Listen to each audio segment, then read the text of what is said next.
It's quite Mad funny because the last relax. time I let Mum have my phone, I showed her a Facebook video, and before I knew it, she'd sent like three friend requests to people I didn't know because she was just tapping buttons, and I was like, and I got all this, I've accepted your friend request. I thought, I don't know who this person is. Let's get ready to rumble!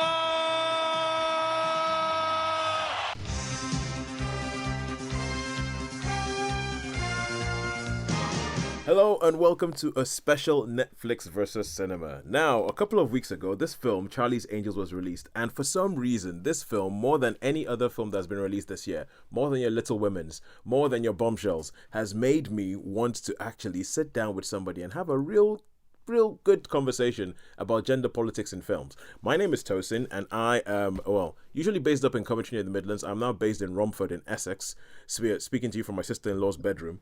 And joining me are Sharon on the Isle of Wight Hello, and Holly. hello. And Holly, a London correspondent in London. Oh yeah, where else? Hello. Right now, okay. I was going to add in. I was going because okay, we're talking about Charlie's Angels, and I was going to add in superfan Nina, so I could have my own very own triptych of super, female intrepid world beating agents. But unfortunately, we only have That's two. us. We only have two, and and I would like to thank the both of you for indulging me because I think it's fair to say I have pretty much bullied the both of you to go watch this film. Yes, it's not a film I would have chosen to see, I don't think. I Uh, probably wouldn't have seen it. okay, I did want to see it, but I would probably, having struggled to see it, not have gone to see it 10 past 12 on a Friday night. exact. Okay, so Oh, so so Holly, can you just tell me after my badgering, what was your story of how you eventually got to see this film? So, been trying to find a way of seeing it. We'd been meaning to, but we'd had my cinema buddy Steph and I had diary issues. So we looked for somewhere for it to be on, and basically it stopped showing everywhere. I started frantically Googling to find out where between the middle of last week and today I would be able to watch it. Established that up to and including, going an hour or so's drive in each direction, that was fine. And we established that the view in Leicester Square was showing it only at 10 past 12 at night. So we booked ourselves in for it. Um, we met in town in a nice civilized hotel bar at about 10 o'clock on Friday night, had a couple of very nice drinks, and then settled ourselves into a cinema with only four other people in there. Yeah. Um, it was one of the filthiest cinemas we've ever been no. to. There was sort of popcorn scattered everywhere. I mean, it was late, and it turns out that they don't serve alcohol after midnight. So we had to be in Leicester Square in a very unpleasant cinema without a drink. We were distressed, as you could imagine, which then meant, of course, after the film, that we were the only sober people in McDonald's in Leicester Square, which was a fascinating experience, I think we can safely say. Okay, all right, all right. As I have already told you, your sacrifice is appreciated. Excellent. Your service or your sacrifice is appreciated. And Sharon, so yeah, I had to badger you to watch this as well, right? Because once I came out of the film, I was like, I need to talk to women about this. I've never been more aware of the fact I'm a man when reviewing a film.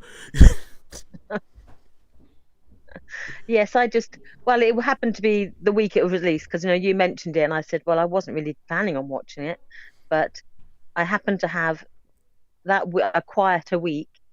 So yeah, I just strolled down um, one afternoon Oh, and okay, watched it. all right. So now, can we start? As a benefit being self-employed, when it rains, I have a day off, All right. and it's done nothing but rain for the last month. So I've had quite a few days off. Okay, cool. Well, it's helped us out. We've had more things to talk about.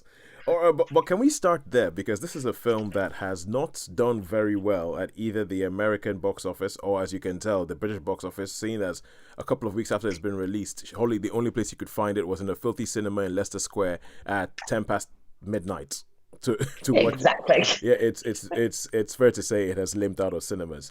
So, but I want to start with Sharon. So, Sharon, um, with that, why were you not particularly up for watching this? I don't know if it is of the baggage that comes with it, because we all know the Angel's legacy. Hmm. And in the past, it's been a bit of like a novelty act, hasn't it? It's been like, oh, look, a dog that walks on its back legs. It's like, hey, look, it's women doing manly things like fighting crime and kicking people. And so that's the perception you have. So to me, I was thinking, yeah, not interested. If I don't need to sort of, watch a film that's like sold as, hey, look, it's girls doing it for themselves. When, I worked for nearly 30 years in the police force, and I worked with women the whole time. Women have been fighting crime for decades Yeah. without having people to do it, or, have blow-dried hair. And so, to me, if it's a novelty, there's nothing novel about it. Because you remember when the TV show was around. Yes. Okay. And was that the kind of thing you got from the TV show? Yeah, it was. Yeah, like hey, like I can be glamorous and fight crime, and hey, look, I can drive a fast car. And you think, really, that's your selling point, is it? And so to me, I didn't buy into that whole, that didn't buy into the package really. All right. It's not something I'd rather in the 70s. If we had a choice between Charlie's Angels and Starsky and Hutch, I would have watched Starsky and Hutch, and in my house, we all would have watched Starsky and Hutch. And then in the 90s when it came out, I thought, I was so not into girl power in any of its incarnations. And so when it came to the cinemas, I was just like, no, thank you. And so now in this sort of like post-feminist Charlie's Angels, I'm still not interested in what you're trying to sell me. Oh, okay. So not really a thing that I bought into. Okay, cool. I find that fascinating. I find it absolutely fascinating. All right, and Holly, you said that you were definitely wanting to watch this, but yeah. I I wanted to see it because we'd seen the trailers and thought it looked like it was going to be a lot of fun. Okay. And in general, it's Elizabeth Banks, and my views are usually that I like what Elizabeth Banks does with films. Yep. So I was walking in feeling, a positive about the idea of it. I liked the cast.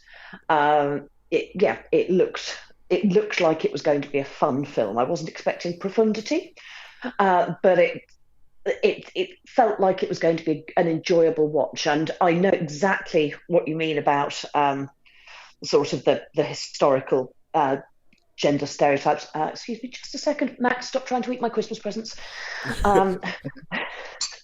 Cats are participating.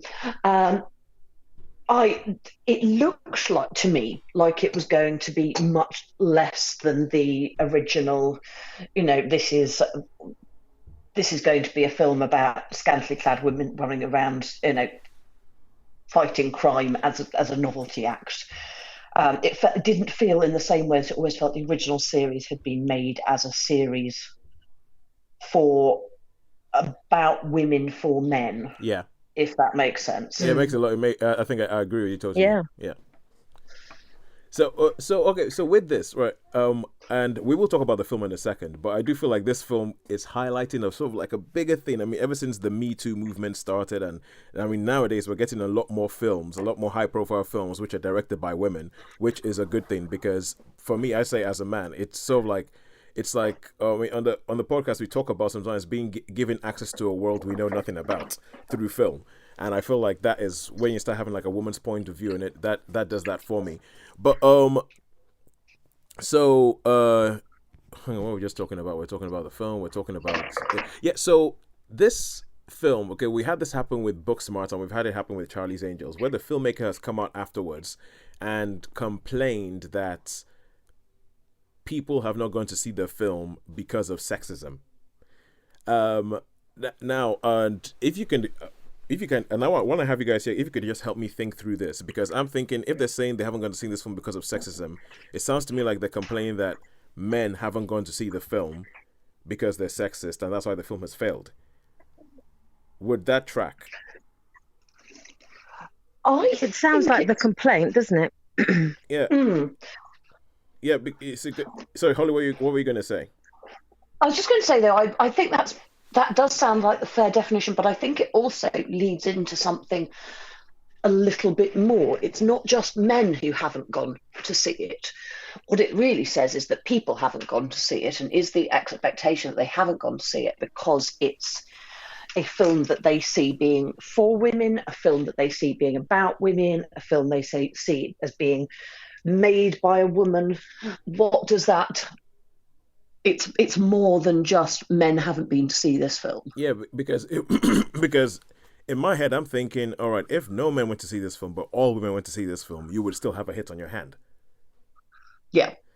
So absolutely. What they're saying is that when they say because of sexism, they're pretty much, in my head, and this is what it looks like, they're not just accusing men of being sexist, they're accusing women of being sexist for not going to see the film as well. Yeah. So what do you guys think about that? If somebody, I mean, this is totally my interpretation that I'm thinking, but so essentially you've made a film made by a woman, made about women, and women are for some reason are thinking, no, I'm not going to go see that. So what do you guys think about that?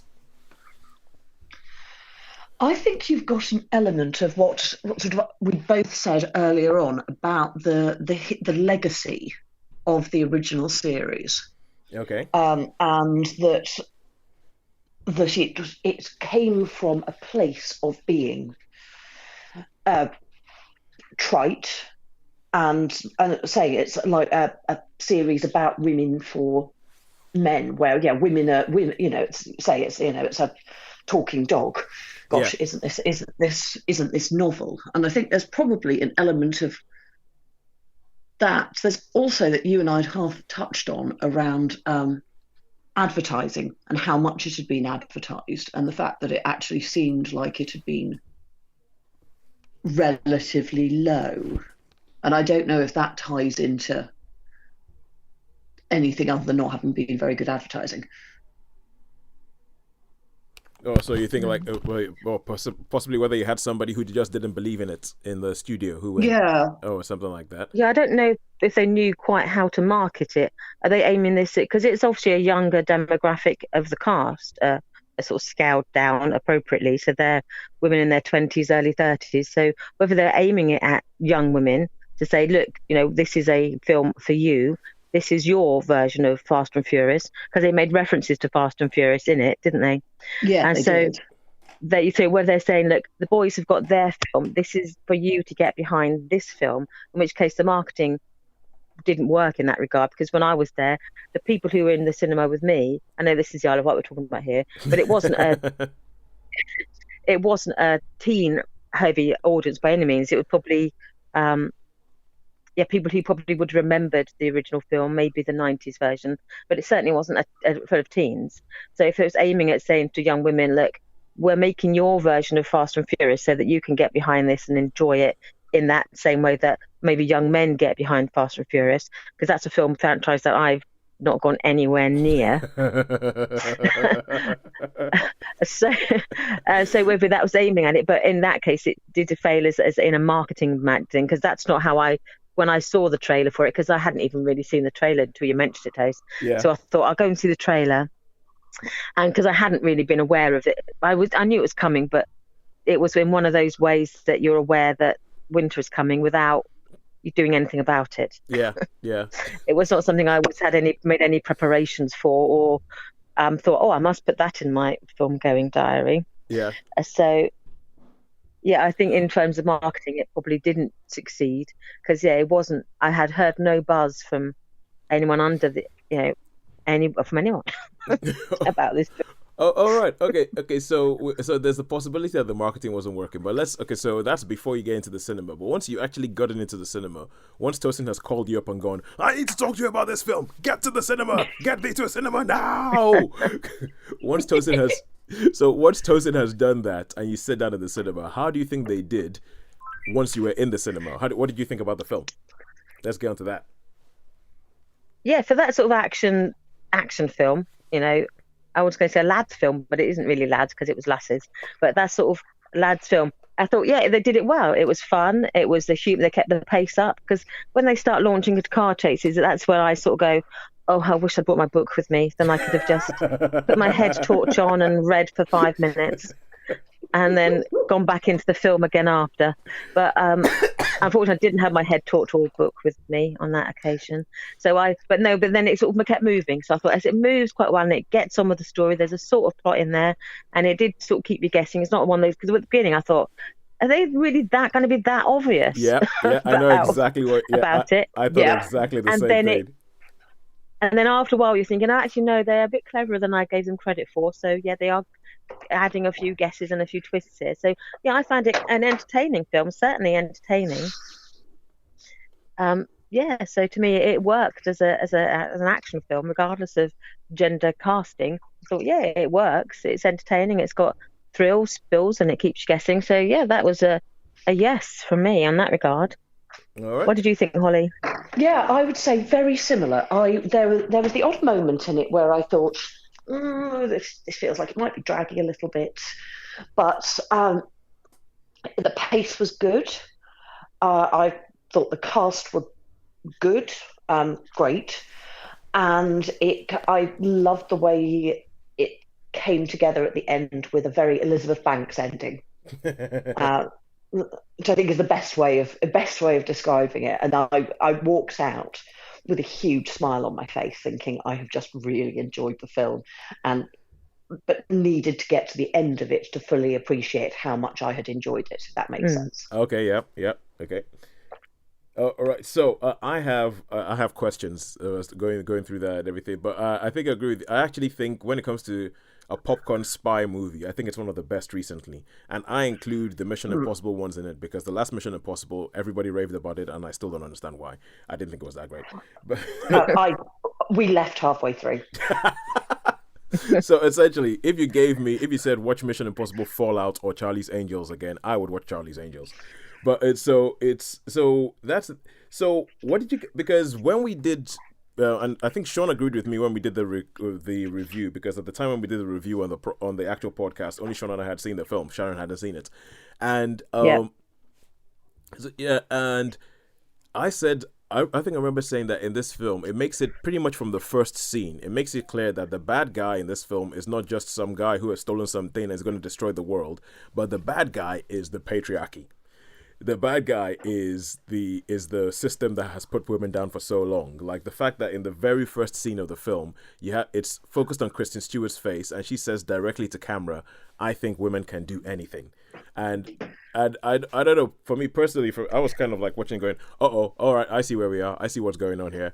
What did you guys think about that whole? Because I think Mark Kermode, he refers to it as a very subversive action film, in that everything. It seems like you're watching an action film, but you're actually watching something else. Like there's a whole other layer to everything that's going on in there. What did you guys think about that?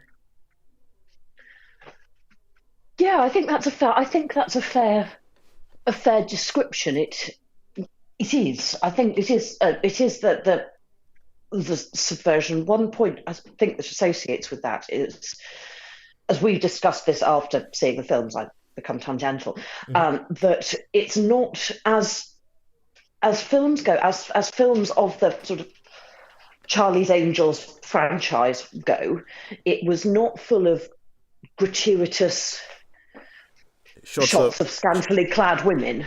Gratuitous shots of women's behind, yeah. Yes, there were some in there, but you could see very much that they were being done to make a point. Yeah. It was for the plot, not the amusement of the audience. Yeah. I felt quite strongly about that, in fact. So I think it was the. Yeah, I think subversive is probably a good choice of words, actually, for it. Yeah. That you think this is what you're going to get because you know what a Charlie's Angels film is, and then it's like, oh, no, we're going to give you a treatise on the way women have been treated for years, especially in cinema. Look at how it's going to be different now. Yeah, well, yes, that's a big thing. I mean, Sharon, what did you think about that, about the whole sort of double layer thing of, it's about them trying to stop the world being destroyed, but it's also about them trying to, like, fight against a system that puts women down. Yeah, I got that, and yes, in some degrees, I agree with that. Yeah, it had that sort of it sets up the usual trope, didn't it? And then it sort of turned it on its head in a number of cases with certain characters you introduce, thinking, oh, I know what your role you're playing. You're going to be this character. And then they sort of flip it. So, yeah, I understood that. Yeah, they've got that, yeah, they're trying to not reinvent it, but like reclaim this sort of film where these traditional roles that women have played, they're just turning them, and then the secondary roles again, sort of turning them a little bit, so they're not just the cutout shapes that you be so familiar with in sort of like action cinema. But yes, I'm not sure if I all entirely buy into it, but then I've never. Well, it's difficult, isn't it? To when you put your own. We always bring our own thoughts, and every film we see, we put our own experiences on it and our own opinions on it. Mm-hmm. And so I've my sort of opinion on, having grown up in a sort of male household, having worked in a completely male environment, and now I'm working in a male environment now.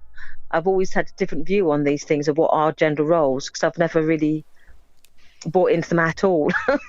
So for me, when they say, oh, look, hey, women do this, it's like, well, yeah, what's the point you're making? If you're trying to make that as a point, to me, that is the sexist bit, by even having to say that, because it's just like, well, yeah, why are you stating the obvious? Why do you need to go out of your way to state something that is blindingly obvious? I don't need to be told that when I've lived it, so that's the sort of opinion I bring to it. So I always find that I have sort of, I'm thinking, well, you're telling me something that is blindingly obvious. So that's where I always come from at these films that are aimed at women. I'm thinking, right. What's the point you're making? Okay, cool. All right. I have a couple of questions then in that case. I mean, generally speaking, with this whole thing about saying, oh, the film didn't do that well because of sexism and all that, do you think, the both of you, that should women go and watch a woman in inverted commas, so like either having women in a starring role or directed by a woman director or anything like that, should women go watch a woman film to help more women films get made? No. I think women should see the films they want to see, regardless of who it's made for or by. I think I would totally encourage women to be involved in any aspect of filmmaking, directing, acting, casting. I don't know what the non-traditional roles are, camera crew, all of these other things. I would say, women should do what they would choose to do, rather than what they've been steered towards. If they're interested in directing, then they should direct. If they want to write, they should write.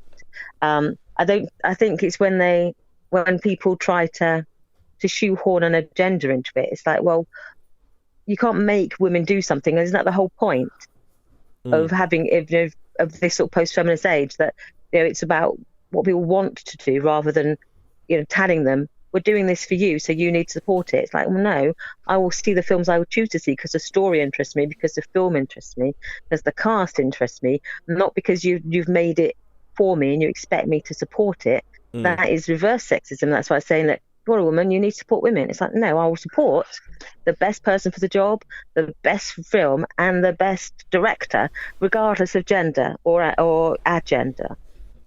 All right, very well. Does that make sense to you? It makes sense to me. It makes sense to me. But as I said, I am very, very aware of the fact that I am a man. So I'm just gonna okay, cool, yeah. I'll just ask the question and sit back. And and Holly, what do you think? Yeah, no, I'm very much the same. I think people should go to see films that they want to see. It shouldn't matter who's made them. But there should be no more nor less attention given to films that are, made by women. They should receive equivalent advertising. There probably is an element of needing to sort of, us as society, needing to think about whether or not we negatively view films that have been that are made by women for any reason. Okay. But I don't think there should be any sort of gender loyalty as to what one watches in order to encourage it happening more, if that makes sense. I think people should go and see them, Yeah, absolutely. not those in possession of two X chromosomes. Oh, all right. So with that, okay. So if you have, does that change if when somebody points out the fact that Hollywood is massively risk averse and Hollywood is a business, and so they think, what do we know that works, and so they keep doing that. And if they take a risk, like okay, let's which unfortunately is still seen as a risk, to we're going to make a film that is female centered and is made by a woman and written by women and all that kind of stuff. And if they take a risk on that kind of film and it fails, they go, oh well, you see, we tried it didn't work. Well, that shows you we shouldn't really be making films by women. So we're just going to go back to what the status quo was and give you the Fast and Furious 19. So it's does that change when you look at it that way? Does your thought change? It's a tricky one, isn't it? Because the obvious answer should be, well, in that case, yes, I'll go and support the women. But I still think the original answer should still, I think still holds, in that if they make a good film, then people will go to see it regardless of the team behind it. If it's marketed as this is a film by a woman, to me, that in itself is sort of playing into that sexist game, because it's saying, look, women are a novelty, or supporting a woman director, that the only way that she'll succeed is by you girls getting behind her. It should succeed on its own merits, surely. And if it's well made and well written, then people who like cinema will go to see it, not because of who directed it, but because it's a good piece of work. And I don't think that is about. But you say, but if it's a good piece of work, then it will be successful. And I'm just trying to think of, not that doesn't always follow though, because we've seen excellent films that don't do well. Yeah, but if they're marketed in the right way and they get out there, then and the word of mouth is good, then it will succeed. Yeah, without having to draw in to say, like, come on, girls, get behind this women director, because without you, it's not going to work. It's like, well, no, it'll work because she's good at what she does. Yeah, because one of the most sorry, you guys are raising so many points. I'm struggling to actually grab a hold of one to follow. but one of the most sort of stark examples of what you were just saying was the Shawshank Redemption, which bombed in the cinemas on its original release. People nobody went to see that film. And it was only later later on, through repeat viewings and home video, that people were like, oh my God, this is an amazing film. And it's sort of so it's not always the case that if you make a great film, people will watch it. So, and because it's this sort of weird business that I think, as William Goldman wrote, he says, nobody knows anything in Hollywood. It's the case of the films need as much help as possible to find an audience to begin with. And I follow okay, because for instance, I'm black. I mean, I've mentioned this before, because I think that there is some sort of similarities between what you're essentially what anybody who is not a white male in Hollywood has to sort of experience. So when they finally do give a black person some money to go make a film, there is usually an opera of a whole bunch of people going, guys, we got a black film. Let's go see it. Come on, organize. We'll get you a bus, many buses of people. Go watch this film, because if not, they're not going to give us another one. and I know there's certain aspects of that. And I'm kind of like you. I kind of say, well, quite frankly, is it any good? Is it a subject that interests me? Well, I still, at the same time, I do still see but we need. But if I understand the fact that Hollywood will say, well, when we did it differently, nobody went to watch it. So we're just going to keep doing the same way we do it, because all people want to see is strong white male action heroes. So do you think this will change as the name of our podcast says, Netflix versus cinema? Do you think the Netflix film incursion will make a difference on that, where it isn't going to be marketed on the basis of the gender of the director, or the how the cast is sort of skewed one way or another via sort of ethnicity or sort of gender, that it will sort of level the playing field a bit more, because people get given money because they know on Netflix, to a certain degree, because of the money available by their subscription service, that they're pretty much on a winner with nearly any film they make. I think because there's a lot of companies that come out and use the word disruptive and try and respect, and I'm sure Holly in your business and stuff, you hear people who come up and are always trying to describe themselves as being disruptive, and Oh Lord, yes. yeah, and they try and not, and sometimes I think not really knowing what that word means, but I feel Netflix is truly disruptive in pretty much every sense of the word, because I when you look on there, right, I look at it and I've started seeing, even just last night I was going through it and I was seeing like there's loads more Nigerian films being on, just going on Netflix, because Netflix is throwing money at these things, because a lot of the traditional concerns of Hollywood studios Netflix doesn't care about. Netflix doesn't. Yeah. It's like, well, we're gonna have to go do like this massive advertising campaign to make sure that people watch this film. Netflix is like, yeah, we don't care. We know what people are watching anyway, and all we know is that if they watch this kind of film, we'll just recommend this kind of film to them. They're probably likely to watch it.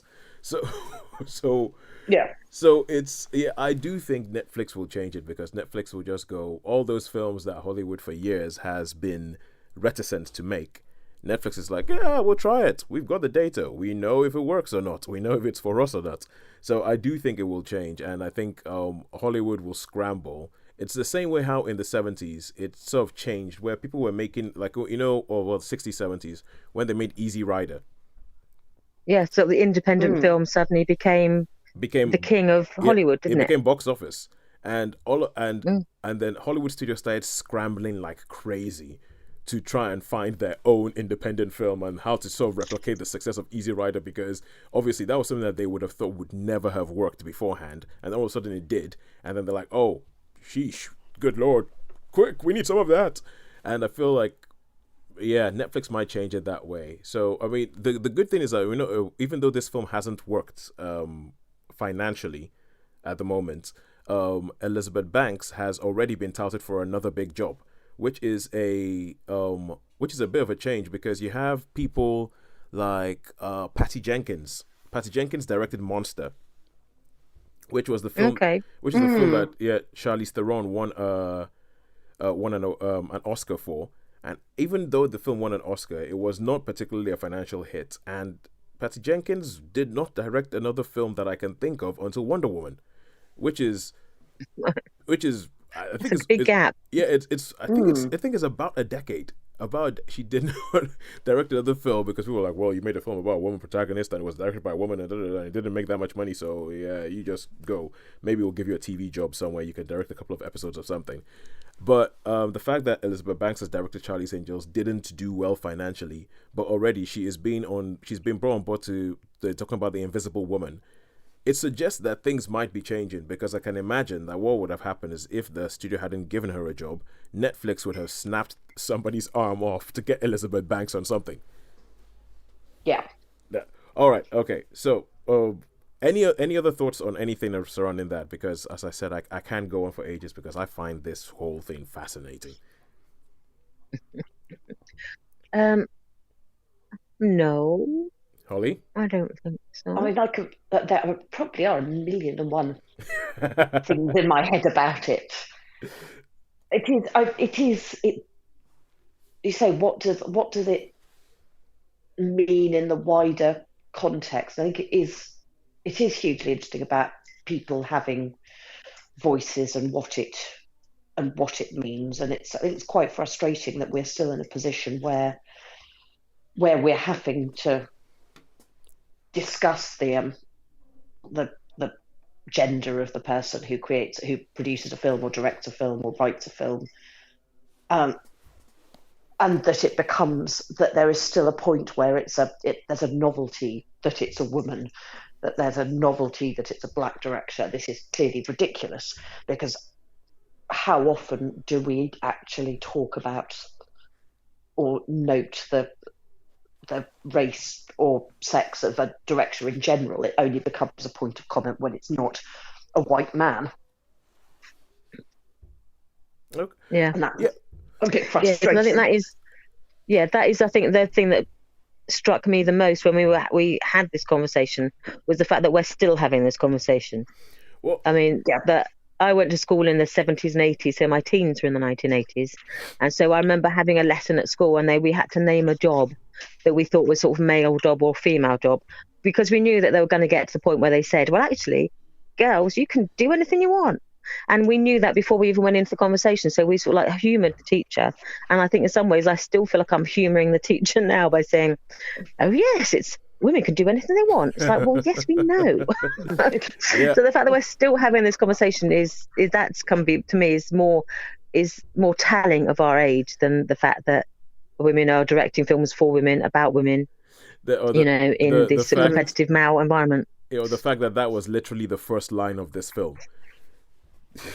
Yes. Yeah.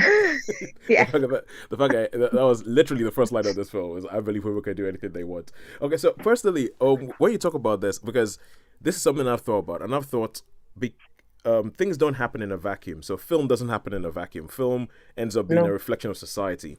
And for a long time, the sort of language of film and the way things were made, it was determined by the people who were making the film, majority of who were white males who were making these films. So if you're going to shoot a film and it was going to be about, like, I think one of the big things, and one of the things where I feel, not in a negative way, it is worth pointing out the fact that, okay, no, women are making films, is because I saw Hustlers, and when we spoke about Hustlers on the show, I spoke about the scene in which Jennifer Lawrence makes her entrance as Ramona. And I remember watching that film and going, I am so glad a woman directed this film. If a man directed this film, this scene would be sleazy. This scene would be horrible. But that scene, the scene where she comes in, even though she's in a strip club and everything, I think it's a masterpiece the way the scene is put together. And I was reading something by the director Lorne Scafaria the other day. Is it Lorraine Scafaria? I'm gonna have to do another one where I apologize about mispronouncing somebody's name. But she said that they saw when Jennifer Lopez did the dance number that she did, and they went, okay, how do we film this like the stunt that it is? And I think that's the fact that she sees a woman do something like that. She goes, this is a stunt. We need to film it like a stunt. And I was really, really glad to read that, because I've said, when I saw that scene, I said, this is a bit like when Tom Cruise does his own stunts and they film it in such a way to make you know that is Tom Cruise doing it. The way they filmed it, they filmed it in such a way to say, this is Jennifer Lopez doing this. And it wasn't about, oh my God, look at her. Oh, she's hardly wearing anything. Oh my God, oh, isn't she hot? It wasn't about that. It was about, look what she's doing. That is just impressive. And I think the fact that it was directed by a woman played a lot into that. And it's sort of like, so I feel like because for so long we've been given stuff that has been shaped by white males. And I think we're getting to a point where we're beginning to see, ooh, there's a whole new area of cinema that could come about when a woman directs a film, when the kind of things that she'll focus on. And personally, I'm all for it. And I agree with, I know what you guys are saying about, oh, we should just go from the point where we're talking about the gender of the film, but I feel like it's been ignored for so long that there's such a huge area that we have been denied as cinephiles for so long, that it is worth it saying, let's see what happens when we get a woman to do a James Bond type film. What do we focus on? Not that I'm saying that woman should direct James Bond just for the heck of it, because that could turn out really badly. But I'm thinking that kind of thing is like, we've been, the spy movie, for instance, we've been told this is what it is for so long. What happens when we let a woman get down and dirty with that? But anyway, well, so the one just on the spy thing, I was just saying that reminds me of Salt. Yes. Which, if memory serves me correctly, was actually written with Tom Cruise in mind. Yeah, it was the main character that was played by Angelina Jolie. Yes, that's right. So being able to see that these things can be turned on their heads, with greater ease than we often remember. Yep. Yeah, I remember quite a few Whoopi Goldberg films back in the day. They often it would be a role that could be man or woman, regardless of ethnicity, and they would say, actually, if Whoopi did it, it would make it sort of elevates the whole thing. So I think some of her roles that she was best known for at the time were not necessarily written for a black woman to play. They were just, good roles, and she happened to be the best one to do it. Yeah, Job and Jet Flash comes to mind. Yeah. Although Sister Act would have been really, really interesting if we had Tom Cruise in it. With a bloke in it. Yeah, I'm thinking that might be a little harder. Not unachievable. I really want to see this film now. When somebody makes it, we will be there. Yeah. I'm getting a bit of a That's what we'll turn out for. I'm getting like a Nuns on the Run / like a Some Like It Hot vibe. Oh yes, yeah, that could definitely work. All right, okay, cool. So okay, let's get back to this film. Get back to Charlie's Angels. Quick thing. I'm springing this on you. I don't think you guys have thought about this. What was your favorite scene in the film? It was the end, last one. The last scene. Okay, yeah. Yeah. Okay. We were... Possibly followed up slightly by the obligatory bits in the credits. Okay. All right. When you said the last scene, I thought you were talking about. Okay, we're gonna get spoilerific in a second, but don't worry. If you haven't seen the film, we'll give it. So because I need to figure out because when you say I thought the obligatory bits in the credits were the last scene, but never mind. Anyway. Yes, good point. Well, yes. Okay. We'll return to this. We'll return to this. Sharon, how about you? Well, playing against. Actually, I quite like the bits with Patrick Stewart in. Oh yeah. Because I think it felt like he was having a ball doing it, and so it just felt like he was having fun. That always communicates itself, I think, when the actor is enjoying what they're doing. So I did think that sort of montage, the Charlie's Angels montage, with his different sort of hair pieces, I thought that was particularly funny. Yes, I did. And you sort of the young Patrick Stewart, the matinee idol sort of picture, was fun. So and I did think actually the dynamic worked quite well with the. Within the three angels. With the three angels. Yeah actually quite and again, Kirsten Stewart, I wasn't. We tend to as always permanently associate Kirsten Stewart with slightly dour characters, don't we? She's never very jolly. Yeah. And so the fact she'll that never escape Twilight. No. And even though Bella herself, she was a bit more dour than Bella than the books was, but even so, she played it as in a particular downer. She was always in a bit of a bad mood, wasn't she? Yeah. Yes. I think that sort of communicated itself to a lot of her other films she's done, where she just seems to be in a bad mood when she made it. All right. But this one, it's sort of nice to see a happy Kirsten Stewart. Yeah. Kristen Stewart.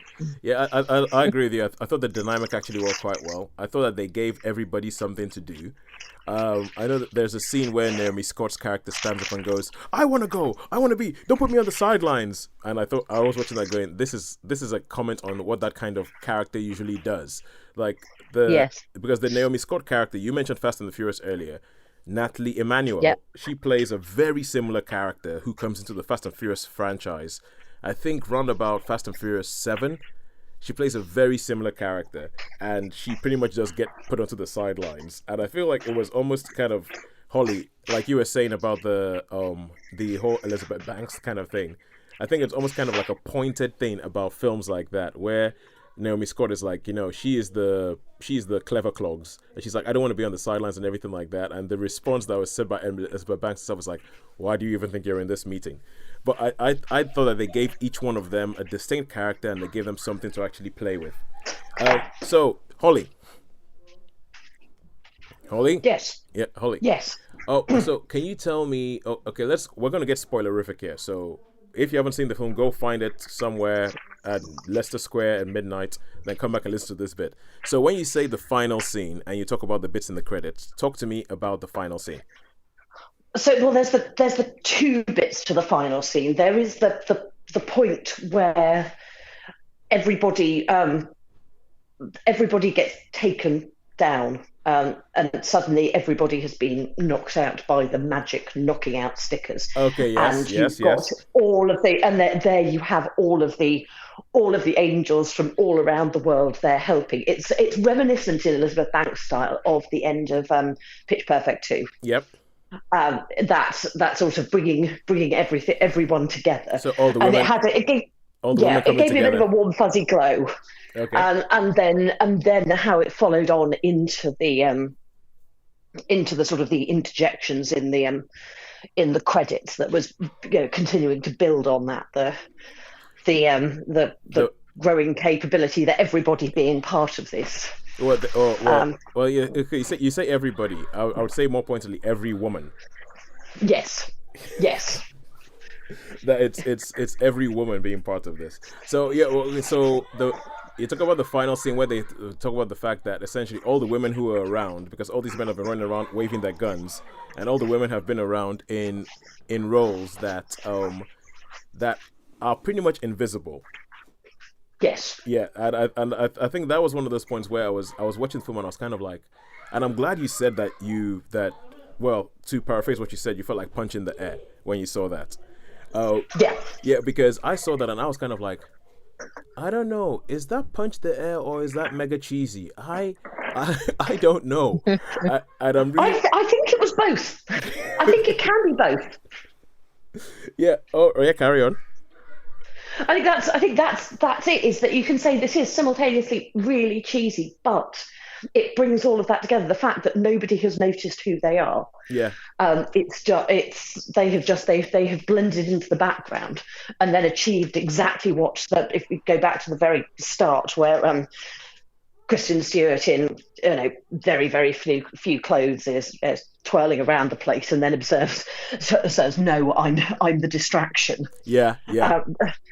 And it's this sort of smoke and mirrors that's clearly been going on, where you've got the flashy look at me bits, offset with the you haven't noticed what's actually going on, sort of smoke and mirrors, sleight of hand stuff. You've been ignoring us because we're women, but hey, guess what? Boom. Yeah, exactly. Okay. All right, cool. Yeah, I get. And then you talk about the sort of like end credits thing where they have this whole thing about Charlie's Angels, and they talk about, because the whole idea is that Naomi Scott is now going into her training to become a full-blown Charlie's Angel, to become a full-blown angel rather, for the Townsend Agency, and the idea is that she's being trained by all these people, and there's some cameos in there, like the first person she meets is actually one of the original angels from the TV show. Yes. Yeah. That was brilliant. I really liked that touch. Okay, cool. Recognize that, yeah. Okay, I had to go look it up. I was like, who was that woman? So essentially, okay, this might be a bad thing, but that was Jacqueline Smith, wasn't it? Yeah, it was. Yes. Yeah, but okay, so this might be bad for me, but I had to, so they have this sequence when she's getting trained, and you see her go through all the training, and so she's learning how to drive a car, but the person who she's learning, and the way it's shot, you can tell that these people are supposed to be well known. So the way it's shot. Oh, hang on. Yeah. Oh, hang on. Put me on mute for a sec. Hello. Okay, cool. Yeah, she's put us on mute. Oh. So no, Holly, I don't think we're on mute yet. Holly, I think we can still hear you. Oh. Hang on. Okay, cool. Now we're muted. Yeah, so because the way it's shot, you can tell that these people are supposed to be well known. And I had to go away, and most of them I had to look up. I mean, I think about the only person I noticed was Haley Steinfeld. So the idea is that she goes through. Yes, I recognized her. I didn't know the others though. I knew Jacqueline Smith and Haley Steinfeld, but whether obviously there are others who I probably didn't register that as either. I recognize Lorraine. What's her name? She's in Orange is the New Black. I can't remember her, but yeah, I recognized her because she was the weapons. Yes. She was the weapons instructor. Okay. Yeah, so the whole idea is that they see her, and then she goes and she meets Jacqueline Smith. Then she goes and she's learning how to drive a car really quick. And the person who is doing her driving instructor is Danica Patrick, who is a NASCAR driver and is well known for being a woman in a man's world. Then she goes then she goes into the weapons training, and the weapons training person is, I cannot remember her name, but she's well known for being in Orange is the New Black, and she's known as being a trans actress or actor. Okay. Yeah. I will look up her name. Yeah, I cannot remember her name. And then it's and then you have a bit where she has to jump out of a train, and you have all these different people, and the way it's shot, it's supposed to be like a big revelation that, oh my god, these people are going to be angels as well. And there's even the line that Ursula Banks says, where she says Ruth Bader Ginsburg was an angel, and Haley Steinfeld was like, what? She was an angel?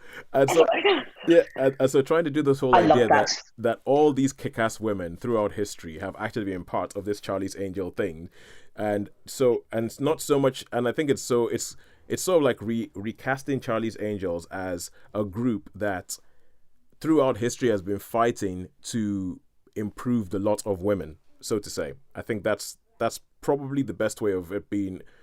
That's how they try and recast it. And also they come up with a big revelation, which I saw coming from a mile off, that the fact that you never see Charlie you only ever hear his voice through a speaker or anything like that, that Charlie himself is actually a woman. Yes, I like that. Yeah. So these are all things that when I was watching them, I was like, ooh, ooh, ooh. I'm not sure if that's good or I'm not sure if that's good, bad, or if I'm just a man. I'm really, No, I really. had a similar sort of ambiguity about it. I was thinking, yeah, I can see the point you're making, but yeah, to me, it's yeah, wasn't that bothered about that because I was thinking, are you underestimating? Are you sort of undermining the achievements that some of these women in the past have made? That they actually did it on their own. They didn't have a leg up from this mega corporation. They did it by their own sheer determination and and guts, rather than because they were part of this, this billionaire behind them was giving them a leg up with it. Like, no, Mm, they did it because they were darn well determined to do it. But I think I did like the nod though to say that that these have been amazing there, women. there could be an angel hidden behind the most innocuous face, as Yeah. it were. Oh, so Holly, tell us about your reaction to this montage of all these women taking Naomi Scott through her training. I really liked it. I liked the fact that it pulled in people that you knew, that it brought people from different places within the franchise. I loved the RBG bits. That brought me a great deal of happiness. Not because I took the opposite view from it. Is not that they got a leg up courtesy of Townsend Corporation. It's that they were so good that they were sought out. Okay. So Okay, almost the other that's a better way direction, of that's a better way of seeing it. and that I think in my head I probably thought they'd achieved and were then headhunted rather than the other way round, if that makes sense. Yeah, Uh, that's better. okay. So Yes. so Okay. wow, they were, RBG is awesome. Oh my god, they were able to get her as well. This is an even better place to be than I thought it was. Oh, okay. And now the ending of this, and this is the bit where I think the ending was probably the thing that sparked me up. I said I need to talk to a woman about this more than anything else. Is So I feel that there are, when you have an oppressed people group, there are two streams of thought as to when people say we want equality. So like, people think we've been oppressed for so long. What we want to do is that we want to put the people who've oppressed us in the same place that they've put us for years. That's number one. So essentially, we want our turn at the wheel to be the oppressors. And number two, there is, hang on, we want to get to the point where we're both working equally on everything. And yeah, and I wasn't sure when they had this final bit of this film. My question was, hang on, but where are all the men? Because quite frankly, men are a footnote in this film. And there's two ways of looking at that. There's one way of looking at, well, there have been so many films made for so many years where women were the footnote. I mean, there are films we've spoken about in a couple of weeks, like The Irishman, women, footnote. So, like, and so it's like, oh, women have been footnotes in films for so many years. Why shouldn't we have a film where men are the footnotes? That's one way of thinking about it. And then another way of thinking of it is, hang on, how about showing a film in which men and women work together? And because my leaning is for the men and women working together thing. It's like when we spoke about Avengers Endgame, there's that scene in Avengers Endgame where you have like the parade of women walking up, and I thought that was hackneyed and made my teeth hurt. But the bits where they show, like, Iron Man fighting back to back with Pepper Potts in her own armor, I was like, yes, men, women fighting together, yeah, give me that. And so at the final scenes of this film, and I don't know, maybe it's saying we're going to focus on this because it hasn't been focused on for so long, but it did make me really think, hang on, where are the men? And are you saying you want a world in which men are kicked to the curb and women are put to the fore? Because that's just as bad as what we've had for ages, just the other way around. Yeah. So that just makes me think of the two Ronnies thing, doesn't it? The worm that turned, and you think it becomes silly. I was just thinking of just Diana Dawes towering it over all these weedy men. And so that's what I think of in those terms. So I would say, no, we want it to be where it's no longer an issue, that women and women are working alongside each other for the same goals. Yeah. Yeah, but that was just but that was my thing when I saw that final scene. But I, as I said, I was really, really aware that, okay, look, I'm a man, and that scene might be something that some women might have needed to see for ages, and might be something that it might have been made specifically for that woman. And I mean, so Holly, with your reaction to that final scene, and with what I've just said, I mean, could you just say something that brings something together and helps me out, please? Well, I think you're absolutely right. That I thought it was a hugely enjoyable final scene to show what could be achieved. But I absolutely agree that ultimately we should be aspiring towards the point where we don't need to have films that highlight that women can do stuff too. Yeah. Well, but it's absolutely. Yeah, but the thing about it is that it seemed like it was saying women can do stuff too, but in this particular point, it was at the expense of men. And that's I think we should be at the point where we don't need to make the point that anybody can do anything, because it's taken as read that people can do things, and it's not.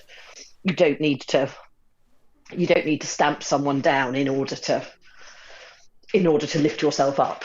And that's certainly a sort of societal position that I think we should be looking towards. Yeah. It's you improve yourself by lifting everybody up, not the other way around. Yep, absolutely agree with that. All right, cool. Because it's just sometimes the treatment of men in the film, I kind of thought, I think I get what you're going for here, because women have been dealing with this stuff for decades. Yeah, but we don't need to play that game. I'm thinking, we don't need to play that game. It's like, for instance, the character Ralph. The character of Ralph he's like there's a bit where they're in Germany, and he's the security guard who greets Naomi Scott every day when she comes in, and then there's and he asks her to smile, and this is something that has become a bit of a lightning rod thing. There was a scene like this in Captain Marvel, where the man asks the woman to smile, and and from what I've seen, there's been a lot of women who have been like, yes, for goodness sake, and I didn't realize this was a thing that. Oh yes. Yeah.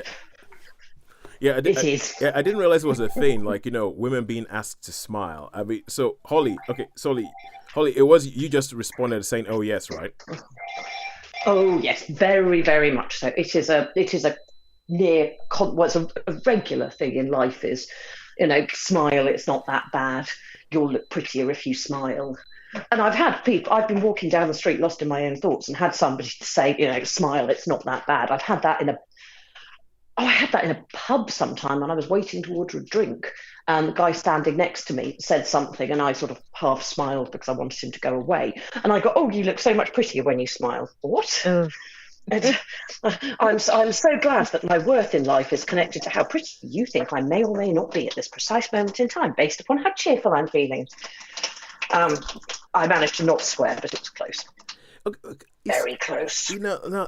I find this totally fascinating because, I mean, if I've ever told anybody to smile, for me, I'm pretty sure I've said that to men as well. I mean, because I'm Nigerian, and we even have a saying in Yoruba, which is "fẹ̀yìn," which literally means "show your teeth," i.e., smile. and it gets said to everybody, like, left, right, center, usually by parents to kids when kids are in a sulk or something like that. But boys get told it just as much as girls get told it. So when all of a sudden it showed up in Captain Marvel, and people were up in arms going, "Yeah, finally! Oh, can't believe it! Yes, another man asking a woman to smile," and I was literally like, "Wait, what? What? This is a thing?" and I'm totally oblivious to it. I totally do not even. So, but you say that's something that happens to you regularly. Sharon, did you? Less nowadays. I will add, as I am significantly closer to 40 than 30. It's reduced over the years, but that sounds like a whole other conversation. Oh yes. That sounds like a whole other big, hairy conversation. Yeah, we can save that one for another day. So For the next film of this ilk that comes out. So don't worry, Little Women. I've got it penciled in. But Yay! so it's So like, excited. yeah. So it'll be like, it's like, you man. Why do you ask women? Why do you say women who are close to 30 should smile because they look prettier, but then you ignore them when they get to 40? It's because we stop existing. We know this. It's like, oh my god. Hey, that ship has sailed. I see it at work when I go out with the fresh young women in the team and notice people looking at them and go, wow, it's really creepy. Oh, Things good I lord. noticed when I was young. Layers of sexism here. Oh, good lord. I know. What a can of worms you have opened here. It's like okay, so is it sexist when you ask a woman to smile, and is it more sexist when you stop asking a woman to smile because she's grown older? Oh. Yeah, very difficult questions. Okay. So but first up, okay. So that moment where Ralph asks her to smile, and she has like a look on her face, and I think there's some filmmakers who have made a point of putting those sort of moments in films. So they've made a point of putting the moment in the films where a woman is asked to smile and what her response is like, because it's like a lightning rod for a lot of women. But then when I talk about the treatment of men, the thing is, this Ralph guy, he ends up getting killed by something that Naomi Scott does, and it's. Hang on, is somebody knocking things around? Is someone opening a microwave? Yeah, that's me. Okay. Actually, I wasn't. I was putting cutlery in a drawer. Okay. I told you, I have to multitask. Okay, cool. Do it quietly. Wrap them in cling film or something. I've done it. Finished. Okay. All done. All cutlery gone. All right, cool. So he gets killed by something that Naomi Scott does, and it's kind of not really noticed. It's kind of there's a bit of it that feels almost like they go, yeah, well, but he was a sleazeball. He asked her to smile, therefore he deserved to die. And yeah, and the way it's treated, and I'm kind of like, whoa, I find that a bit problematic. I find it a bit problematic. Yeah, agreed. Yeah, I find it not a good moment. Yeah, I did not. I was like, I mean, they show a little bit that the character herself feels bad about it, but then it's just totally just ignored. For about a minute. She was, less than a minute. It was like, oh, well, poor Ralph. Oh, okay, moving on. So there was bits about this where I was really enjoying the film. I was like, okay, cool. You're showing me a world that haven't existed. You're showing me that this whole smile thing is a big problem. But at the time, I wasn't sure whether the film was militantly against men or just trying to big up women. And there were little things about that, like, the fact that there's pretty much no man in the film who's any good. Yes. And the fact that the man gets killed, but it's all right. Jimon Hunsu, he's good. Yeah, he's good. And dead. Yeah. Yeah. He's good. They had like Noah Centino, whatever his name is, the one who plays the geek who works with Naomi Scott. Yeah, the geeky one. The geeky one. Yeah, and he kind of has like they pretty much make him the damsel in distress, which was kind of funny. But which is because they make this big hunky guy with a massive following. They make him the damsel in distress, and I kind of enjoyed that. But apart from that, I was just kind of like, there were bits where I wasn't sure whether this film was saying women rise up and take down your oppressors, or whether it was saying we have a world in which women can be just as valid and as noticed as men. Or whether it was saying we need to get rid of the men and replace them with women. So there were just bits in it that would just make me go, huh? What are you saying? Actually, let's just keep going on. This film is good. I really like Ella Balinska. She should be in more stuff. But yeah, I don't know what you guys thought about that. Yeah, that's one of the aspects of this sort of filmmaking that I'm slightly uncomfortable with, because that's not what I don't think what most women aspire to. They don't want to have a sort of a solely women surrounded by women. They like to have friends with men and women. They like to have a social life or to work with different men, with men and women. And so I think to have it's like, men are superfluous in the way that in some films women have been superfluous. Like, I don't think women aspire to that. And I think when it's sort of this when it's pushed in films, I just think maybe that's why it just turns some women viewers off, because they think, no, that's not actually what most women aspire to. Yeah. They don't want to be in an environment where it is just, all for the women and the men are just superfluous. It's like, no, I don't think that's what we want, and that's not something what I want. So when I see that, I'm thinking, you're not selling me a story here that I'm actually want to buy. Well, I really agree with that. Yeah. Oh, okay, cool. Oh, end of point. Oh, thanks, Holly. No, I think it's absolutely spot on. That's not the world that most people want to live in, expect to live in. So it is a bit unappealing. Yeah, there were just things like that, and I wasn't quite sure what it was that they were saying, and this was part of the reasons why I thought I really, really, really need to speak to a woman about this. So, okay, but I think I've exhausted everything I wanted to talk about. Thank you guys so much for indulging me. And is there anything else that you'd like to say? No, I will only say Happy Christmas. Whether you are in an all-female environment or all-male environment or a bit of both, I would say enjoy it. Enjoy the company you're with, and be your best self. Cool. Oh, thank you very much. I will take that to heart. Holly? Yes, I mirror all of that. Happy Christmas, and I'm looking forward to watching it again when it's out on DVD. Yeah, I mean, I have to say, I really, really enjoyed the film. It's one of my surprises of the year, because I really thought... Yes, it was much better than I thought. Yeah, I thought it would be a bad idea, but I really enjoyed the film. I thought it was great. More so than a certain massive blockbuster that Holly fell asleep in the last week. But we would say anything about that. Because I'm gonna shut up because Sharon, you're seeing it tonight. Tonight, yeah. I gather that's what you're talking about. It's like, no comments. Okay, sorry, no comments. Go see it tonight, and then we can talk about it afterwards.